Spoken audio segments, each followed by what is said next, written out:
So we're here with Alex and the lovely Nurse Suzie, and Alex is here for a consultation, and we're just going to let you know a little bit about the process of what happens during a consultation with one of the TruYou team. Okay, so Alex, over to you. I'd like you to take the mirror, which is usually the worst part of the consultation, having to look in the mirror. But if you would like to take the mirror, have a look in it, and tell me, what is it that bothers you when you look in the mirror? Okay, so I've just been noticing I'm in my 40s now, and I've always had a very full face. If anything, I thought my face was too round. But now I'm starting to get signs of just volume loss, and particularly around the lower face. Okay. And I've always had sort of like a round face, and I'm wondering if there's anything that can give me a bit more lift, particularly around the cheekbones. I like my cheekbones. I think they're actually pretty good. They are. But yeah, I'm just noticing a bit of volume loss around the mouth particularly, and I think my chin is a little bit weak. I don't like my side profile. I've always like kind of just not liked in photos my side profile. I think, you know, I've got quite a prominent nose. Okay, so it's your nose that bothers you in the side profile? Yeah, just the tip tends to droop. Okay. Particularly when I smile. Right. And it's quite, you can see it kind of, the nostrils flare when I talk or smile. It's not things that really upset me. Like in general, I'm pretty happy with the way I look, but it's just stuff now I'm in my 40s that I'm just getting a little bit insecure about. And so little tweaks I think would just, you know, make me feel amazing. Okay, yeah. Fabulous. So I think the first thing, keep this handy because as we talk you'll be able to refer to it. So the first thing that you need to know is that given that we see an awful lot of faces, I can tell you that you're pretty fabulous. Oh. Right? And that's genuine, and it's really important. Yeah. The bit that I am happy about is that you're not looking in the mirror and going, I hate everything. No. Because that would be very unrealistic. Yeah. Right. Yeah. So what we often try and do to help you focus in on areas that you feel good about and not so good about is that we divide your face into thirds. Cool. Okay? Yeah. So the first third is from your hairline to your brows. Yeah. So let's have a look at that first. So we've got, this is 1/3 from your brow to just underneath your nose, and the nose to your chin is the final third. If I was to get you to look at your face again, tell me which of those thirds do you love the most? Okay, my eyes. Your eyes. Yeah. Okay, fabulous. Yeah. So what is it about your eyes that you love? I like that they're quite. I think they're kind of pretty. You know, they're, even though now I'm in my 40s, they still. You know, I haven't got a lot of brow droopage or anything like that. No. I've been an advocate for anti-wrinkle injections since my 20s, so I think it's actually helped. I do get around the eyes, I get my crow's feet treated, and I think actually over time that's actually really helped. I don't seem to get the brow, the droopage over the eyelid. Great. So I'm really happy about that. Fabulous. I do like the effect of the brow lift you get from the anti-wrinkle injections. I think that's nice. But in general, I think they've definitely aged well. Yes. yeah. And I like so my it's the my middle cheekbones. third of your face. Yeah. And your cheeks I like are my quite cheekbones. fabulous as well. Yeah. I agree. Your eyes are stunning. They are obviously they're what you see when you look at a person, but yours really stand out. Yeah. And your cheeks are fabulous. So which third is it that you like the least? Yeah, probably the lower third. Okay. Yeah. And that is because why? Because I'm just noticing the nose to mouth line. Okay. Yeah. And the marionettes are coming in. Okay. As well. I feel like my mouth could be stronger. Yeah. There's just a little bit less harmony down this area. So when you say your mouth could be stronger, you mean your lips could be bigger? Is that what you mean? Or? I actually don't mind that they're not that full. And I also have had like a lip lift with the anti-wrinkle injection. I really like that. Okay. I actually prefer that to filler because I don't, filler my body can absorb it quite quickly, I think sometimes. Okay. Or, but I think when I smile, and because they are quite little lips, it looks kind of obvious sometimes. So give me a nice big smile. Okay. So, I mean, you've got beautiful teeth as well. I always notice people's teeth. So your teeth are beautiful. Yeah. You've got a really wide smile, like a Julia Roberts type smile. Oh, cool. And one of the things that I can see, which is very common, is that when you give that beautiful wide smile, your top lip thins. Yeah. And that is due to muscle action, particularly the ring muscle around your mouth. And when you smile, it tends to make your top lip roll under slightly. So people often think that their lips are getting smaller as they grow up, and in actual fact it's not so much they're getting smaller, but potentially they can lose some support, and because of that, the strength of that muscle, it can roll your lip under and make it look as though your lips are smaller. Right. Okay. And you also said at one stage you felt that your chin As bothered you? Yeah, it's very short. It's a very short chin, that distance there. Yeah. Okay. Yeah. So let's have a little look at your face in proportion. All right. Because some of this is actually about expectation, and it really is about what bothers you. It's not about what bothers me or what I see. It is important to address what is concerning you. Having said that, sometimes as we go through an assessment, I will talk to you about something that you may not have realised before, and then you can't unsee it or unhear it, which is maybe the downside of it. But it's important that you know what is contributing to these concerns that you've got about your face. Okay? And most of these things, well, all of these things really are attributable to the process of growing up. I talk about growing up because we're all growing up, and I don't like people saying you're getting old, you're just growing up. Okay, so that's really important.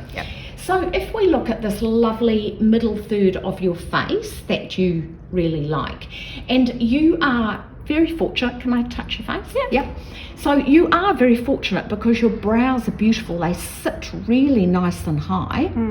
One of the areas that is often affected early on when you start to grow up, you have a fat pad called the lateral temporal cheek fat pad, and it comes from here and down here. You can see that you've lost some fat in here. Oh, okay. Okay? Yep. So you can see I can almost put my thumb in it as a little hollow. Yeah. Now you are fortunate because you don't have a lot of droopage here. Yeah. But can you see, when you look at yourself straight on, can you see how the tail of your brow is drooping down slightly? Okay. Can you see how it's just starting to drop? And when you look at it, it's almost as if this tail of your brow is starting to disappear into that hollow. So for me, temple filler is one of the most underrated treatments, and the difference it makes is phenomenal. Oh, wow. Because with the loss of fat, essentially, see how I can wrinkle your skin just by touching you? It's because your skin's a bit too big for you there, because you have lost some fat. With that loss of fat, you get loss of support for a whole lot of things. Often it's down this area, and in that beautiful face with your beautiful jaw, there is the tiniest suggestion of a little jowl. Okay, and this little dip here, which is the pre-jowl sulcus. Now this is exaggerating it, but just to show where that temporal hollowing affects the line of support. If I was to put filler here, can you see where it lifts? All the way down here. Okay. Amazing. So it is amazing, and so it provides additional support for the structures of your lower face, but it also fills out lifts that lateral brow and firms the skin around this lateral canthus. Wow. Okay, so that's one of the things that I can see that is contributing potentially to some of this area that you were saying is your least favourite area. Yeah. The other area that we lose fat is a little triangular fat pad in the malar here, in the mid-cheek, and what happens is Mother Nature said, I'll take that away, but look, I'll leave you with this little sausage-shaped fat pad, and just for good measure, I'll throw in a little facial ligament here to catch it, so that as it loses support and comes down, I'll catch it here, and you end up with this little line that you don't particularly like. So that wee fat pad almost becomes disjointed and starts doing its own thing. Okay. So a little bit of filler in here treats the cause. So this is the symptom of volume loss, this is the cause, and a little bit of filler in here will actually support that fat pad and marry it back in to that beautiful fullness of your cheek that you've got in here.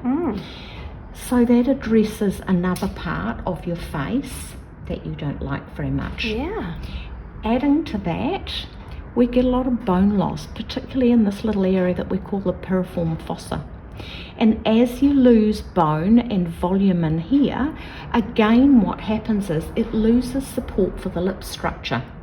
So more grown-up women will often come and say, I think my lips are thinning, but if we look, even though you're not very grown-up, but if we actually have a look at your lip, you can see you've got a huge amount of lip there. If you look in the mirror, you've got a huge amount of lip, but you have lost a little bit of support, and so you can see some hollowing in here. So again, fill it in this area. You can see where when I press on it and add support, it lifts that lip. I like that. So by the time we've done some support in your temple, some support in the malar area, and put some filler in that little piriform fossa, your lips straight away become much better in terms of support. You can see them again, and often people find that that's enough support to show them the lips that they used to have, and they actually don't want any filler or don't need any filler because they have re-established the look they used to have simply by adding support in this upper face. So that's one of the things.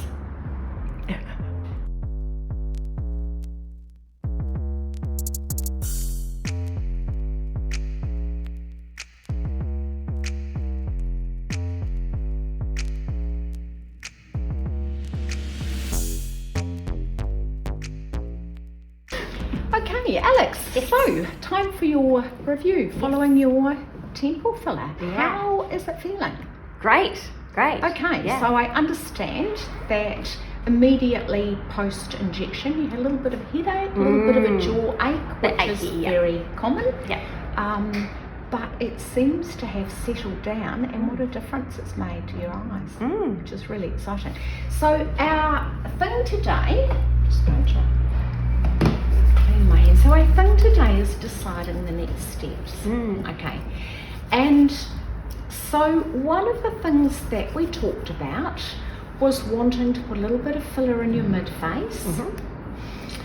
So a little bit of fat loss in this wee medial malar, a little bit of fat loss over that lateral zygoma, which will, once we put some extra support in there, will actually help that little excuse me, nasolabial fold in here to help soften that. Cool. So I like to build the support from the top, because in a woman we want to put as little filler as possible into the lower face so that we maintain that delicate oval or heart-shaped face that is desirable in a female face. So this filler needs to be done before the little bit in your lower face. But one of the things we also talked about was the fact that we wanted to do some tox and shrink these masseters. I actually don't want to do tox at the same time as I do filler, not with the amount that I want to do, and I certainly don't want to put tops here if I'm filling lower face. So masseters tend to take a bit more tox, and regardless of what type of tox I use, there is potential for it to stimulate your immune system, and I don't want a stimulated immune system picking up on the fact that I'm injecting hyaluronic acid. Natural product though it is, made by your own body, but artificially introduced in this case. So we err on the side of caution to minimise complications and to promote best results. What I'm keen to do today is actually to treat your masseters, because in treating your masseters, I'm going to achieve some atrophy of that muscle, which will actually change the shape of your face, and potentially again that can change where I put my filler. So I think if we do that today, can you frown? Not really. Okay. Eyebrows up. So we could scatter a little bit. You've got a beautifully smooth area in here. We could scatter a little bit of tox to soften the wee static line that I can see here. I really don't want to put too much in your forehead because I love where your brows are sitting now. So too much in your forehead takes away the lift of this frontalis muscle. Okay. So I think a little scattering here.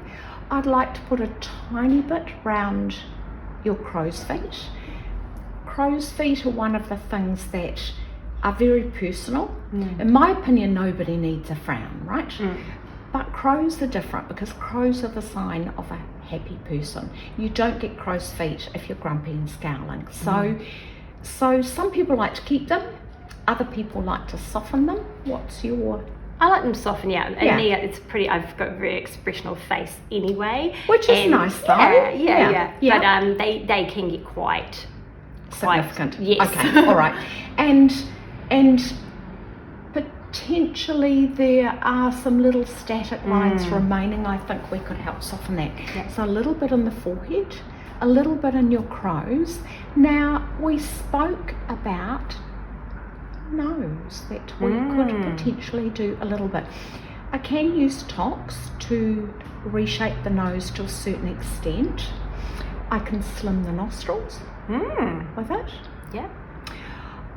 For you in particular, if I inject the little muscle down here that depresses the tip of the nose when you talk, because I knew that's quite an active little spot. So I can inject in here to stop that pulling down, and I can inject the tip of the nose to help lift the nose as well. Now there is another injection that I can actually slim the nose this way, but in fact your wee nose here is lovely and slim anyway. I don't really think that that's a place that you need it. Okay. So I am going to inject to slim your nostrils slightly. In here and in here to stop the tip of your nose pulling down when you talk, and lift it up ever so slightly. So I think that we're going to do that as well. Cool. I'm going to do your chin, because as you talk with that beautifully expressive face of yours, this little area dimples. So that is the muscle fibre of the mentalis that inserts into the skin, and when that contracts, it makes what we call pearl orange in a nicer term. Some people describe it as looking a bit like cellulite. It's not, but you know. So we can smooth that little area. And prior to doing any filler in your chin, I would just like to make sure this muscle stays nice and relaxed.